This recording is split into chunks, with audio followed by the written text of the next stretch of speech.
اب میں صرف یہ کہنا چاہتا ہوں کہ دیکھیں فیصلہ جو بھی آ جائے گا ڈسکوالیفائی کر دیں گے، کیا میں مطمئن ہوں گا؟ کیا یہ قوم مان جائے گی اس فیصلے کو؟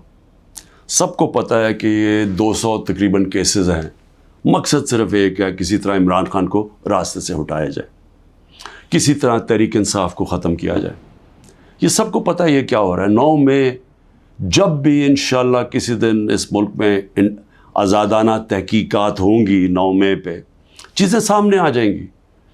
اور یہ کبھی بھی نہیں ہوا کہ ایک سائڈ فیصلہ کر لیتی ہے، گورنمنٹ کا فیصلہ کہ جی تحریک انصاف اس کے اندر گلٹی ہے، ہم قصوروار ہیں، اور ہمارا موقف ہی نہیں سامنے رکھا جا رہا۔ ہمیشہ جج دونوں سائڈز سن کے فیصلہ کرتا ہے۔ تو وہ اب نظر آ رہا ہے کہ جس طرف جا رہا ہے، وہ جو انہوں نے 9 مئی کے بعد جو کیا، سارے ملک کے اندر تحریک انصاف کے اوپر کریک ڈاؤن ہو گیا، وہ چلتا آ رہا ہے، ابھی بھی کریک ڈاؤن آ رہا ہے، اور نظر آ رہا ہے کہ کسی نہ کسی طرح پارٹی کو ختم کیا جائے۔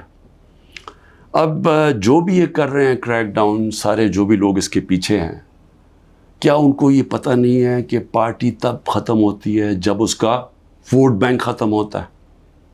ذرا بازاروں میں نکل کے دیکھیں، دیہاتوں میں چلے جائیں، پوچھیں تو صحیح لوگوں سے کہ وہ ووٹ کس کے لیے ڈالیں گے۔ جتنا ظلم ہمارے اوپر بڑھتا جا رہا ہے، اتنا ہی ہمارا ووٹ بینک بڑھتا جا رہا ہے۔ پارٹی تو ایسے نہیں ختم ہونے لگی۔